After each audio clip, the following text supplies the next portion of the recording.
2017 முதல் 2020 வரை சென்னையில் ஒரு நிறுவனம் தன்னுடைய டாக்ஸ் ஃபைலிங்கில் என்ன டிக்ளேர் பண்ணிச்சு தெரியுமா? Zero business. ஆணித்தரமாக இன்னும் விளக்கமாக சொல்லணும்னா 2019 அந்த நிறுவனத்தின் நிதிநிலை ஒரு வருடத்திற்கு 8 கோடி ரூபாய் நஷ்டம். வருவாயே இல்லை, ஒரு பைசா இல்லை. 3 வருடங்கள் ஜீரோ பிசினஸ். 2019 அந்த நிறுவனத்துடைய ஓனர் அண்ணா நகர் தொகுதியில் இருக்கக்கூடிய டிஎம்கே எம்எல்ஏ கிட்ட 17 லட்சம் ரூபாய் கடன் வாங்கி தன்னுடைய குடும்ப வாழ்க்கையில் உள்ள சிக்கல்களை சரி செய்கிறார். அது மட்டுமல்ல, தன்னுடைய பிரதர் இன் லாவுக்கும் அதே டிஎம்கே எம்எல்ஏ கிட்ட அதே மாதிரியே 17 லட்சம் ரூபாய் கடன் வாங்கி கொடுக்கிறார். 2 பேருக்கும் ஒரே அமௌண்ட் தேவைப்பட்டிருக்கு. தெளிவாக பாருங்க. ஆனா 2023 ஆண்டில் அதே நிறுவனத்தின் மதிப்பு 32,000 கோடி ரூபாய். எவ்வளவு? 32,000 கோடி. 32,000 crores. 4 வருடங்கள் 8 கோடி ரூபாய் நஷ்டத்தில் இருந்து 32,000 கோடி ரூபாய்க்கான சொத்து. அதுதான் இந்த ஜி ஸ்கொயர் என்ற நிறுவனம். என்ன மாயம் நடந்துச்சு? ஒரே ஒரு விஷயம் நடந்துச்சு. 2021 தமிழ்நாட்டில் தேர்தல் நடந்துச்சு. திமுக ஆட்சிக்கு வந்துச்சு. 2021 ஆண்டு வருட கடைசியில 2,000 கோடி ரூபாய் வருவாய். 2023 இந்த நிறுவனத்தின் மதிப்பு 32,000 கோடி. ஜீரோ பிசினஸ், ஒரு தேர்தல், 32,000 கோடி. இப்ப இன்னொரு கேள்வி. 2026 ஆண்டில் திமுக தேர்தலில் தோற்றது. ஸ்டாலின் தன்னுடைய சொந்த தொகுதியிலேயே தோற்கிறார். 159 இடங்கள் 59 சரிந்தது. உடனடியாக இந்த ஜி ஸ்கொயர் நிறுவனம் என்ன பண்ணுச்சு தெரியுமா? கோயம்புத்தூர்ல ஏற்கனவே 1000 கோடி ரூபாய்க்கு ஒரு மெகா டவுன்ஷிப் திட்டம் இவர்கள் அனௌன்ஸ் பண்ணியிருந்தாங்க. அதாவது தேர்தல் ரிசல்ட் மாறுது, நிறுவனங்கள் மாறல, ஆனா இன்னும் எக்ஸ்பேண்ட் ஆகுது. பாருங்க ஃப்ரெண்ட்ஸ், இது ஒரு ஜி ஸ்கொயர் மட்டும் கிடையாது. நீங்க இன்னைக்கு கூகுள்ல போய் ஜி ஸ்கொயர் ஓனர் அப்படின்னு தட்டுங்க. அப்படின்னு தட்டும்போது வரக்கூடிய சஜஷன்ஸை பாருங்க. என்ன சஜஸ்ட் ஆகுது தெரியுமா? ஜி ஸ்கொயர் ஓனர் டிஎம்கேவா? Is G square owned by DMK? G square owner Sabareesan. இத கூகுள் சஜஸ்ட் பண்றது இல்லை, இது மக்கள் சர்ச் பண்ணக்கூடிய விஷயங்கள். ஏன்னா ஜி ஸ்கொயருடைய ஓனர் பால ராமஜெயம். இவர் ஸ்டாலினுடைய மருமகன் சபரீசனுடைய நெருங்கிய நண்பர். டிஎம்கே எம்எல்ஏ மோகனுடைய பையன் கார்த்திக் ஜி ஸ்கொயர்ல ஒரு ஷேர் ஹோல்டர், ஒரு பங்குதாரர். சபரீசனுடைய ஆடிட்டர் வீட்டில், இவருடைய அலுவலகத்தில் ஐடி ரெய்டு நடந்தது. 2021 தேர்தலுக்கு 4 நாளைக்கு முன்னாடி ஜி ஸ்கொயர் ஓனர் வீட்டிலேயே ஐடி ரெய்டு நடந்தது. 2023 50க்கும் மேற்பட்ட இடங்களில் 300 அதிகாரிகள் ஒரே நாளில் ஐடி ரெய்டு பண்றாங்க. ஜி ஸ்கொயர் என்ன சொல்லுச்சு தெரியுமா? ஜி ஸ்கொயர் சொல்றது எங்களுக்கும் திமுகவுக்கும் தொடர்பே கிடையாது அப்படின்னு. இந்த கேஸ்ல இதுதான் அவங்களுடைய வாதம். கோர்ட்டில் இன்னும் ப்ரூவ் ஆகல. ஆனா friends, zero business. DMK MLA கிட்ட கொஞ்சம் கடன் 17 லட்சம் ரூபாய். தேர்தல், உடனடியாக 32,000 கோடி ரூபாய் பிசினஸ். ஐடி ரைட்ல என்ன சொல்றாங்க? தொடர்பே கிடையாது. நீங்களே முடிவு பண்ணுங்க. ஆனா ஃப்ரெண்ட்ஸ், இது ஜி ஸ்கொயர் மட்டும் கிடையாது, இது ஒரு பேட்டர்ன். இந்த பேட்டர்னை இன்னும் நீங்க தெளிவாக புரிஞ்சுக்கிட்டா மட்டும்தான் திமுகவின் அரசியலே உங்களுக்கு புரியும். இன்னைக்கு ரெட் ஜெயண்ட் மூவிஸ் அப்படிங்கிற ஒரு நிறுவனம் இருக்கு. அதை பாருங்க. உதயநிதி ஸ்டாலின் அவர்களின் நிறுவனம். 2008 ஆண்டில் தொடங்கப்பட்டது. 2021 வரை ஆல்மோஸ்ட் 13 வருடங்கள்ல 41 படங்கள். ஒரு படம் கூட ஹிட் கிடையாது. சொன்னா நம்பவே மாட்டீங்க, ஒரு படம் கூட ஹிட் கிடையாது. 13 வருடமாக இவங்க ஆர்கனைஸ் பண்ண, டிஸ்ட்ரிபியூஷனை மேனேஜ் பண்ண 41 படங்கள்ல ஒரு படம் கூட ஹிட் கிடையாது. இது ஒரு சாதாரண நிறுவனம். அந்த காலத்துல கூட கருணாநிதி ஆட்சியில் இருந்தார். ஆனா 2021 திமுக ஆட்சிக்கு வந்தது. இதுதாங்க திமுகவுக்கு உள்ளேயே கருணாநிதிக்கும் ஸ்டாலினுக்குமான வித்தியாசம். 2021 திமுக ஆட்சிக்கு வந்து அடுத்த 2 வருடங்கள்ல 35 படங்கள், 13 வருடங்கள்ல 41 படங்கள், 2 வருடங்கள்ல 35 படங்கள். விக்ரம் எவ்வளவு பணம் சம்பாதிச்ச படம்னு உங்களுக்கு தெரியும். அதுவும் இந்த ரெட் ஜெயண்டோட படம். RRR, RRR, இதே இந்த ரெட் ஜெயண்ட். தமிழ் திரையுலகின் எல்லா பெரிய படங்களும் ஒரே நிறுவனத்திடம் தொடர்ந்து போய்கிட்டே இருந்துச்சு. இப்படித்தான் போகணும் அப்படின்னு கட்டாயம் கிடையாது. ஆனா எல்லாருமே போனாங்க. ஏன் போனாங்க? நீங்களே சொல்லுங்க. இன்னைக்கு ரெட் ஜெயண்ட் நிறுவனத்தின் சொத்து மதிப்பு எவ்வளவு தெரியுமா? ஆன் பேப்பர் 2,000 கோடி. ஆஃப் த பேப்பர் எத்தனை 1000 கோடியோ அவங்களுக்கே தெரியாது. 2 வருடங்கள்ல இதே இந்த ஜி ஸ்கொயர் நிறுவனம் மாதிரியே ஒரே பேட்டர்ன். சரி, இப்போ சன் டிவியை பாருங்க. தமிழ்நாட்டில் சன் டிவி இல்லாத வீடே இல்லை, சன் டிவி பார்க்காத குடும்பமே இல்லை. அந்த தொலைக்காட்சி நெட்வொர்க்குடைய உரிமையாளர் கலாநிதி மாறன். கலாநிதி மாறன் பற்றி உங்க எல்லாருக்குமே தெரியும். முரசொலி மாறன் கருணாநிதியோட மருமகன், அவருடைய பையன். சன் டிவியோடைய தொடக்க ப்ரொமோட்டர்ஸ் கருணாநிதி குடும்பத்துக்குள்ளேயே இருந்தாங்க. நம்பர்ஸை நீங்க கொஞ்சம் பாருங்க. ஒரே ஒரு வருடத்துல கலாநிதி மாறனுக்கு மட்டுமே சம்பளம் எவ்வளவு தெரியுமா? 87 கோடி ரூபாய். இதெல்லாம் நம்புற மாதிரியா இருக்கு? ஒரே ஒரு வருடம் கலாநிதி மாறனுக்கு மட்டுமே சம்பளம் 87 கோடி ரூபாய். யார் பணம்? இவருடைய லாப பங்கு எவ்வளவு தெரியுமா? இதே இந்த கலாநிதி மாறனுடைய லாப பங்கு, ஷேர் ஹோல்டர் ப்ராஃபிட் எவ்வளவு தெரியுமா? ஒரு வருடத்திற்கு 443 கோடி ரூபாய். ஒரு ஆளுக்கு ஒரே ஒரு வருடம். Almost 443 + 87 530 crores. இவருடைய பங்கு சந்தை மதிப்பு எவ்வளவு தெரியுமா? இந்த சன் டிவி நிறுவனத்தின் பங்கு சந்தை மதிப்பு 22,000 கோடி ரூபாய். இது ஒரு தொலைக்காட்சி நிறுவனத்துக்கு மட்டும் கிடையாது. 45 ரேடியோ ஸ்டேஷன்ஸ் இருக்கு. 64 லட்சம் டிடிஹெச் வாடிக்கையாளர்கள் இருக்காங்க. Dinakaran, Tamil Murasu, Sun Pictures, Sunrisers Hyderabad IPL team, G Square, Red Giant, Sun TV, இந்த எல்லா விஷயமுமே ஒரே ஒரு உண்மையை சொல்லுது. திமுக ஆட்சிக்கு வந்தா இதெல்லாம் வளருது. ஆனா திமுக ஆட்சியை விட்டு போனாலும் இவங்க வளர்றாங்க. ஆனா இவங்க ஆட்சியில இருக்கும்போது இருக்கிற வளர்ச்சி இவங்களுக்கு கிடையாது.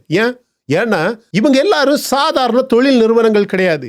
இது ஒரு அரசியல் கட்சியுடைய ஃபினான்ஷியல் எம்பையர், நிதி கோட்டை அப்படின்னு சொல்லலாம். தேர்தல் இல்லாத காலத்திலும் இந்த கட்சியை உயிரோட வைக்கக்கூடிய அமைப்புகளே நாம சொன்ன இந்த நிறுவனங்கள் தான்.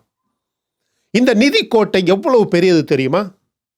அண்ணாமலை அப்படிங்கிறவர் இன்னைக்கு அரசியலுக்கு வர்றேன், நான் மக்களை மாற்ற போறேன் அப்படின்னு வந்திருக்கிறாரு. அண்ணாமலை 2023 இவர் வெளியிட்ட ஒரு டிஎம்கே டாக்குமெண்ட்ஸ் அப்படின்னு ஒரு டாக்குமெண்ட்ஸ் வெளியிட்டார். 11 திமுக தலைவர்கள் மட்டுமே அந்த டாக்குமெண்ட்ல அவர் டிக்ளேர் பண்ண சொத்து வந்து 1,34,000 கோடி. 11 திமுக தலைவர்களின் சொத்து. இவங்களுக்கு கீழே 190க்கும் அதிகமான நிறுவனங்கள் தமிழ்நாட்டில் இருக்கு. வெளிநாட்டு சொத்துக்கள் இல்லை அப்படின்னு இவங்க சொல்றாங்க. ஆனா இருக்கு. மறைமுக சொத்துக்கள் இல்லை அப்படின்னு சொல்றாங்க. ஆனா இருக்கு. நாம சொல்றது இந்த 1,34,000 கோடி ரூபாய் பணமும் 190க்கும் அதிகமான நிறுவனங்கள் தமிழ்நாட்டில் இருப்பதாக சொல்லப்படுவது இவங்க டிக்ளேர் பண்ணது. இதை நீங்க ஒப்பிட்டு பாருங்க. தமிழ்நாட்டுடைய ஒரு வருட பட்ஜெட் 3,80,000 கோடி ரூபாய். இங்க பாருங்க, 11 ஆட்களுடைய டிக்ளேர் பண்ண சொத்து மட்டுமே நம்ம மொத்த தமிழ்நாட்டின் டோட்டல் பட்ஜெட்டில் 1/3 பங்கு. இந்த பணம் தேர்தல் இல்லாத நேரத்தில் என்ன பண்ணுது தெரியுமா? இவங்க ஆட்சியில் இல்லாத நேரத்தில் கூட நாம சொன்ன இந்த பணம் என்ன பண்ணுது தெரியுமா? மேடை போடுது, மாநாடு நடத்துது, தொண்டர்களுக்கு போகுது. தமிழ்நாடு முழுவதுமாக இருக்கக்கூடிய மாவட்டங்கள் தோறும் நாங்கள் இருக்கிறோம் அப்படிங்கிற பிரசன்ஸை காட்டுறதுக்காகவே பணம் செலவழிக்கப்படுது. சட்டமன்ற உறுப்பினர்களை தொடர்ந்து அணுகிக்கிட்டே இருக்கு. நாம இந்த கடைசி வரிய சொல்றேன்ல, இந்த சட்டமன்ற உறுப்பினர்களை மட்டும் தொடர்ந்து அணுகிக்கிட்டே இருக்குன்னு சொல்றேன்ல, அதை நீங்க ரொம்ப முக்கியமாக கவனிக்கணும். இன்னைக்கு தாவேகா கட்சி ஆட்சிக்கு வந்து 28 நாள் ஆகுது. இந்த அரசு இன்னும் 3 மாதம் கூட நீடிக்காது அப்படின்னு சொல்றாரு. ஒரு தோற்றுப்போன தலைவர் ஒரு அரசு வந்து 28 நாள் கூட ஆகல இப்படி சொல்றாரு. ஆனா இது வெறும் வார்த்தை கிடையாது. அவர் சொல்ற அதே நேரம் என்ன நடக்குது தெரியுமா? தாவேகா கட்சிக்கு வெளியிலிருந்து ஆதரவு கொடுத்த விசிகே உடைய ஒரு சட்டமன்ற உறுப்பினர் பனையூர் பாபு அப்படின்னு சொல்லுவாங்க, அவரு திமுக சேர்றாரு. ரெண்டும் ஒரே நாள்ல நடக்கு. இன்னைக்கு தாவேகா கிட்ட 108 இடங்கள் மட்டும்தான் இருக்கு. உலகம் அறிந்த விஷயம். அது ராக்கெட் சயின்ஸ் ஒன்றும் கிடையாது. பெரும்பான்மைக்கு 118 சீட்டு வேணும். மரியாதையே இல்லாத ஒரு சென்னை மேயர் கூட ஒரு அரசியல் கட்சியை, அவனுடைய 108 சீட்டை, அவனுடைய ஆட்சியை அசிங்கமாக பேசும் அளவுக்கு தமிழ்நாட்டு அரசியல் இன்னைக்கு கேவலமான ஒரு சூழ்நிலையில் இருக்கு. சரி, வெளியிலிருந்து கொடுத்த ஆதரவால் தான் இன்னைக்கு சிஎம் விஜய் அவர்கள் ஆட்சியில் இருக்கிறாரு, அவருடைய கட்சி இருக்கு, அவருடைய அமைச்சரவை இருக்கு. ஆனா அந்த ஆதரவு கொடுத்த கட்சியிலிருந்து ஒருத்தர் இன்னைக்கு திமுக போய் சேர்றார். இது தற்செயலா? 1,34,000 கோடி ரூபாய் அந்த நிதி கோட்டை இருக்கு பாத்தீங்களா? அது தேர்தலுக்கு அப்புறம் கூட தான் தோல்வியை சந்தித்தாலும் அந்த பணம் வேலை செய்வதுடைய முதல் அடி இது, அதனுடைய அடையாளம் இது. 1989ஆம் ஆண்டில் விபி சிங் தலைமையிலான ஒரு மைனாரிட்டி கவர்மெண்ட் இந்தியாவில் ஆட்சிக்கு வந்தது. 11 மாதத்தில் அந்த அரசு வீழ்ந்தது, உள்ள இருந்தே உடைந்தது. இன்னைக்கு நீங்க திமுக கட்சியை இன்னும் கொஞ்சம் சாதுரியமாக, இன்னும் கொஞ்சம் டேலண்டாக, ஒரு அனலிட்டிக்கல் மைண்ட் செட்டோட பார்க்கணும். இந்த 1,34,000 கோடி ரூபாய் இல்லாம வெறும் அரசியல் சாதுரியத்தால், வெறும் அரசியல் டேலண்டால், உண்மையான ஜென்யூன் மக்களுடைய ஆதரவால் இவங்க எப்பவுமே வெற்றி பெற்றது கிடையாது. திமுக கிட்ட ஓரளவுக்கு அந்த அரசியல் சாதுரியமும் இருக்கு, ஆனா இந்த பணமும் இருக்கு. இன்னைக்கு தாவேகா கட்சியின் சிஎம் விஜய் அவர்களின் தேர்தல் வாக்குறுதிகள் என்னவாக இருந்தது? பெண்களுக்கு 2,500 ரூபாய், ஒவ்வொரு குடும்பத்துக்கும் 25 லட்சம் ரூபாய்க்கான ஹெல்த் இன்சூரன்ஸ், விவசாயிகளுக்கு டோட்டல் கடன் தள்ளுபடி, 200 யூனிட் இலவச மின்சாரம், 2036ஆம் ஆண்டில் 1.5 ட்ரில்லியன் பொருளாதார டார்கெட். இது தமிழ்நாட்டு வரலாற்றில் எந்த ஒரு அரசியல்வாதியுமே செய்யாத டார்கெட். இன்னைக்கு தாவேகா கட்சி தலைவர் சிஎம் விஜய் அவர்கள் அவர் கொடுத்த இந்த தேர்தல் வாக்குறுதிகள் மட்டும் அவரால் நிறைவேற்ற முடிஞ்சிச்சுன்னா, எந்த கட்சியில் உள்ளவன் எங்க போறான், எந்த கட்சியில் உள்ளவன் திமுக கிட்ட போறான், ஏடிஎம்கே கிட்ட போறான், எதுவுமே ஒரு அற்ப விஷயமா மாறிடும் மை டியர் ஃப்ரெண்ட்ஸ். அதனால எந்த மரியாதையும் மதிப்பும் கிடையாது. ஏன்னா மக்கள் கேட்பாங்க, விஜய் டெலிவர் பண்றாரு, அவர் டெலிவர் பண்ணிக்கிட்டே இருக்கும்போது நீங்க ஏன் அரசை கவிழ்க்க இவ்வளவு படாத பாடுபடுறீங்க? ஏன் திருப்பி திருப்பி ஒரே புராணத்தை பாடுறீங்க? ஏன் தயவால தான் இருக்கு, திமுக தயவால தான் இருக்கு. இவர்களுக்கு ஆக்கப்பூர்வமாக வேற எதுவுமே பேச முடியல. ஏன் பேச தெரியாது. ஸ்டாலினையோ உதயநிதியோ ஒரு 5 நிமிடம் எதுவுமே யோசிக்காம தமிழ்நாட்டை பற்றி பேச சொல்லுங்க. திமுக, கருணாநிதி, பெரியாரு, அண்ணா, தீண்டாமை, பிஜேபி, அப்படிதான் பேச தெரியும். இந்த வார்த்தைக்கு கூட வேற எதையுமே சொல்லி ஒரு சென்டென்ஸ் இவங்களால ஃபார்ம் பண்ண முடியாது. ஸோ மக்கள் என்ன கேட்பாங்க? நீ என்ன சும்மா இதையே பேசிக்கிட்டு இருக்கிற, இந்த பாட்டையே பாடிக்கிட்டு இருக்கிற, அவர் தான் டெலிவர் பண்ணுறாரு, நீங்கள் ஏன் சும்மா அரசை கவிழ்க்கிறத பற்றியே பேசிக்கிட்டு இருக்கீங்க? ஒரு எலெக்ஷன் வரும், ஒரு பார்ட்டி ஒரு ஆட்சிக்கு வரும், அந்த ஆட்சி 5 வருடங்களை செய்யும், நல்லது கெட்டது இருக்கும், அதை ப்ராசஸ் பண்ணுவாங்க, டைசெக்ட் பண்ணுவாங்க, ரீவிசிட் பண்ணுவாங்க, ரீபிளான் பண்ணுவாங்க, ரிவ்யூ பண்ணுவாங்க, குவாலிட்டி செக் பண்ணுவாங்க, நல்லது நடக்கும். அப்பப்போ எவனாச்சும் ஏதாவது, அதுக்கு தான் சட்ட ஒழுங்கு அதனுடைய கடமையை செய்யும். பாருங்க, டெலிவர் பண்ணாட்டா இன்னைக்கு திமுகவுடைய நரேட்டிவ் எப்போவுமே டெய்லி ரெடி. பார்த்தீங்களா, 3 மாசத்துல போயிடுச்சு அப்படின்னு பேசலாம். நான் போன வீடியோவில் சொல்லியிருந்தேன், இவங்க திரும்ப 6 மாசத்துல போயிடும், 3 மாசத்துல போயிடும்னு இந்த ஒரு புராணத்தையே பாடக்கூடியதுக்கு ஒரே ஒரு காரணம், அரசியல் அமைப்பில் இருக்கவங்களும் சரி, ஆட்சியில் இருக்கவங்களும் சரி, அதிகாரத்தில் இருக்கவங்களும் சரி, போலீஸும் சரி, லாயரும் சரி, ஜட்ஜும் சரி, எல்லாரையும் இவங்க வான் பண்ணி வச்சுக்கிறாங்க. ஏய், அவன் ஏதாவது கேஸை கொண்டு வருவான், அப்புறம் பார்த்துக்கலான்னு சொல்லு. ஏன்னா 3 மாசத்துல நான் வந்தாலும் வந்துடுவேன், 6 மாசத்துல வந்தாலும் வந்துடுவேன். அதனால யாரும் அவசரப்பட்டு எந்த ஆக்ஷனும் எடுத்துடாதீங்க. இதில் வேற இந்த பிஜேபி ஆட்சியில் இருக்கு பார்த்தீங்களா, இந்த சென்ட்ரல் கவர்மெண்ட்டில் இன்னைக்கு வரைக்கும் ஒரு கேஸை கூட தமிழ்நாட்டில் இவங்க க்ளோஸ் பண்ணது கிடையாது. ஏன் க்ளோஸ் பண்ண மாட்டானுங்க? இவனுக்கு காலம் காலமாக 10 வருடம், 15 வருடம், 20 வருடம் ஆட்சியில் இருந்து அரசியல் தான் பண்ணணுமே தவிர, நாட்டு மக்களுக்கு நல்லது பண்ணணுமா, கரப்ஷன் போகணுமா, நல்ல விஷயங்கள் நடக்கணுமா, மக்களுடைய பணத்தை எவனுமே ஏமாற்றி அடிக்காமல் இருக்கணுமா, அதை பற்றி யோசிக்கவே மாட்டானுங்க. இவனுங்கெல்லாம் அப்படி யோசிச்சிருந்தானுங்கன்னா தமிழ்நாட்டில் எவ்வளவோ கரப்ஷன் கேசஸ் இருக்கு, ஊழல் கொடுமை நடந்திருக்கு, எல்லாத்துக்குமே ஆதாரங்கள் இருக்கு. ஆனால் யாரையுமே they won't take behind the bars.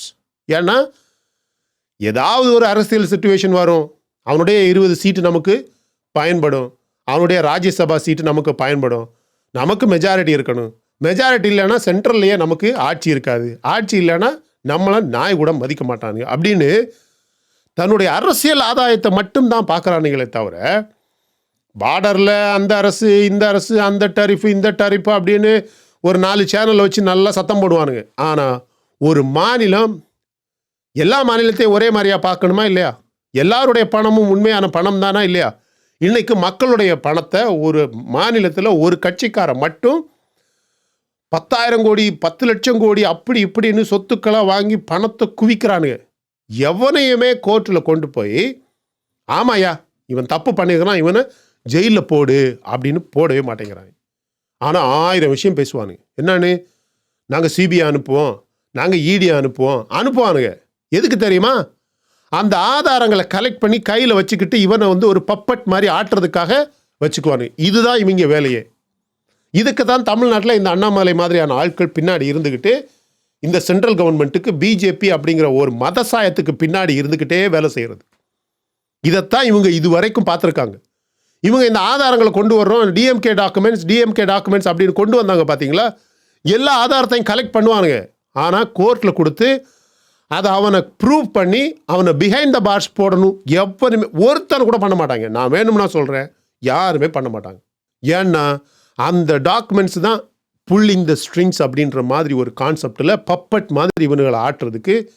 நாளைக்கு ஏதாவது வரும், உன்னுடைய 10 சீட் எனக்கு தேவைப்பட்டா நீ தரணும், இல்லையா அப்போ தான் இது கோர்ட்டுக்கு போகும் அப்படின்னு கலெக்ட் பண்ணி வச்சுக்குவாங்க. இதுதான் ஃப்ரெண்ட்ஸ் நம்மளுடைய ஜுடிஷியல் சிஸ்டம். பார்த்தீங்களா?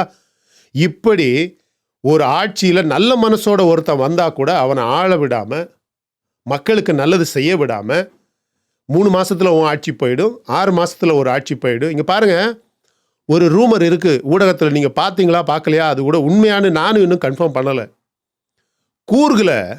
கூர்கில் ஸ்டாலினும் உதயநிதியும் வேற எந்த தலைவரையும் இவங்க கூட்டிட்டு போகலை. அப்பனும் மகனும் கூர்கில் போய் ஒரு மிகப்பெரிய பிஜேபி தலைவர்கிட்ட ரூம் போட்டு பேசுகிறாங்க. கூர்கில் ஒரு பிஜேபி தலைவர்கிட்ட ஒரு முன்னாள் முதலமைச்சரும் ஒரு எதிர்க்கட்சி தலைவரும் போய் பேசுறது எதுக்கு பேசுவாங்க சொல்லுங்க? ஏதோ திட்டம் நடக்கும் மை டியர் ஃப்ரெண்ட்ஸ். இன்னைக்கு திமுக கட்சியோட அந்த நரேட்டிவ் ரெடி. என்னன்னு, நாங்கள் தான் அப்பமே சொன்னோமே இந்த ஆட்சி 2 மாசத்துல 3 மாசத்துல 6 மாசத்துல கவிழ்ந்துடும் அப்படின்னு. இன்னைக்கு அர்த்த சாஸ்திரத்தில் இவனு இதெல்லாம் படிப்பானுங்க, ஆனால் ஃபாலோ பண்ண மாட்டானுங்க. அதை பற்றி பேசும்போது ரொம்ப பெருமையாக ஃபீல் பண்ணுவானுங்க. ஆமாம், அர்த்த சாஸ்திரம் எங்களுடைய சாணக்கியா அவருடைய அர்த்த சாஸ்திரத்தில் ஒரே ஒரு வரியில் ஒரு உலகத்தையே சுற்றி வளைச்சு பேசுகிறாரு. உன்னுடைய முடிசூட்டு விழாவில் சிரிக்கக்கூடிய உன்னுடைய பகைவன், உன்னுடைய எனிமி இருக்கான் பார்த்தியா, உன் நேராக உன்னை பேசுவான், உன்னை பார்த்து சிரிப்பான், விஷ் பண்ணுவான். அவன் உன்னுடைய இறுதி ஊர்வலத்துக்கு திட்டம் போட வந்திருக்கான்னு அர்த்தம். அதாவது இன்னைக்கு ஜெயிச்சவனை 28 நாள் கூட அமைதியாக நிம்மதியாக இவனுங்க ஆட்சி செய்ய அனுமதிக்கலை. அந்த 28 நாட்களுக்குள்ளாடியே 3 மாதம்ங்கிறான், 6 மாதம்ங்கிறான், என்னுடைய தயவுங்கிறான், சிரிக்கிறான், திட்டம் ரெடிங்கிறான், கூறுகளை மீட்டிங் போடுறான். ஆனால் இது எல்லாத்துக்கும் சேர்த்து சிஎம் விஜய் கிட்ட ஒரே ஒரு பதில் இருக்கு. ஆட்சி செய், வேகமாக ஆட்சி செய், தெரிகிற மாதிரி எல்லாமே செய், மக்களுக்கு தொடர்ந்து எல்லாத்தையும் சொல்லு, ஒவ்வொரு இன்டர்வியூலையும் ஒவ்வொரு டெவலப்மெண்ட்லையும் ஆங்காங்கே வெளிப்பாடுகள்லையும் எல்லாத்தையும் மக்களுக்கு சொல்லு. இன்னைக்கு 0 பிஸ்னஸ்ல இருந்து 2 வருடத்தில் 32,000 கோடிக்கு போன நிதி கோட்டையை இன்னைக்கு எந்த ஆயுதத்தாலையுமே உடைக்க முடியாது அப்படிங்கிற ஒரு சூழ்நிலை வந்திருக்கு. மக்களுடைய நம்பிக்கை மட்டும்தான் இவனுங்களை தொடர்ந்து உடைக்க முடியும். பாருங்க, நான் இந்த வீடியோவில் சொல்ல வந்த கருத்து, திமுக திரும்ப திரும்ப எப்படியாச்சும் கஷ்டப்பட்டு ஆட்சிக்கு வந்துருவாங்க அப்படின்னு பெரிய பெரிய மேதைகள் பேசுறாங்க தெரியுமா? எதனால தெரியுமா? அவங்க கிட்ட இருக்கக்கூடிய இந்த ஃபினான்ஷியல் எம்பையர், நிதி கோட்டை அப்படிங்கிற பல 50-60 வருடங்களாக ஊழல் வழியாக சம்பாதித்த பணம். இவங்க ஆட்சியில் இருந்தாங்க, எம்எல்ஏவாக இருந்தாங்க, எல்லாருக்கும் எவ்வளோ சம்பளம்? இன்னும் வரக்கூடிய 50-60 ஆண்டுகளில் இது மாதிரி எம்எல்ஏ-ஆகவும் சீஃப் மினிஸ்டராகவும் இருக்கவங்க இது மாதிரி 2 லட்சம் கோடி ரூபாய் 3 லட்சம் கோடி ரூபாய்க்கு சொத்து சேர்த்துற முடியுமா சொல்லுங்க? இன்னும் வருங்கால அரசியல் அதுக்கு தயாராக இருக்குதா? இவங்க கடந்த 50-60 வருடங்களில் நாம் எல்லாம் விழிப்பாக இல்லாத காரணத்தினால எந்தெந்த ஸ்கீம், எந்தெந்த திட்டங்கள், எந்தெந்த நிதி சலுகைகள் மக்களுக்கு எப்படி உதவி செய்து, மக்களுக்கு இது உதவி செய்யுது அப்படின்னு நாம் நினைக்கும் போது அதே இது அவனுக்கு அந்த சலுகைகள் எப்படிப்பட்ட பல 1000 கோடி பணத்தை கொண்டு வந்து ஈட்டுது அப்படின்னு நம்ம யோசிக்கலை. அதனால தான் சொல்கிறேன், திமுக அப்படிங்கிற ஒரு சக்தியை எவனாலையுமே அழிக்க முடியாது. ஏன்னா அடுத்த 50-60 வருடங்களுக்கு ஆட்சியில் இல்லாமல் இருந்தால் கூட அரசியல் நடத்துவதற்கான பண background, money background, that financial empire is behind them. அதை உடைக்காத அளவுக்கும் அதை உடைக்க முடியாது. மக்களுடைய நம்பிக்கை மட்டும்தான் இவங்களை உடைக்க முடியும். வேற எந்த ஆயுதத்தாலையுமே திமுகவிடம் இருக்கக்கூடிய அந்த நிதி கோட்டையை, ஃபினான்ஷியல் எம்பையரை உடைக்க முடியாது. ஃப்ரெண்ட்ஸ், நீங்கள் வேணும்னா கமெண்ட்ஸில் சொல்லுங்கள், உங்களுடைய திட்டங்களையும் உங்களுடைய எண்ணங்களையும் சொல்லுங்கள். திமுகவின் இந்த ஃபினான்ஷியல் எம்பையர், இந்த நிதி கோட்டையை விஜயோடைய ஆட்சியால் உடைக்க முடியுமா? அதுதான் நான் இன்னைக்கு கேட்குற கேள்வி. விஜய் அவர்களின் ஆட்சி 20 வருஷம் தொடருமா, அல்லது இவர்களின் அசிங்கமான அரசியல் 20 வருஷம் தொடருமா? அதுதான் கேள்வி. உங்கள் கணிப்பு என்ன அப்படிங்கிறத கமெண்ட் செக்ஷனில் பதிவு பண்ணுங்கள். இந்த வீடியோ பிடிச்சிருந்தா லைக் பண்ணுங்கள். இன்னும் நம்ம சேனலை நீங்கள் சப்ஸ்கிரைப் பண்ணலைன்னா மற்ற வீடியோஸ் பாருங்கள், உங்களுக்கு கண்டிப்பாக பிடிக்கும். பிடிச்சிருந்தா மட்டும் சப்ஸ்கிரைப் பண்ணால் போதும். My dear friends, thank you so much my dear friends for வாட்சிங் all my videos and supporting my channel. Until I come back with my next awesome video, it's bye-bye from Suresh. Stay safe, stay positive, stay active and stay fit and always dream big in your life. நம்மளால் எப்போவுமே எதையுமே எங்கேயுமே சாதிக்க முடியும் அப்படின்னு நம்ம first நம்பணும் my dear friends. And as I always say, please take care of your parents at your home. உங்கள் அப்பா அம்மாவை உங்கள் வீட்டிலே வச்சு நல்ல சந்தோஷமாக பத்திரமா பாதுகாப்பாக பார்த்துக்குங்க my dear friends, because it's very very very very important. Thank you.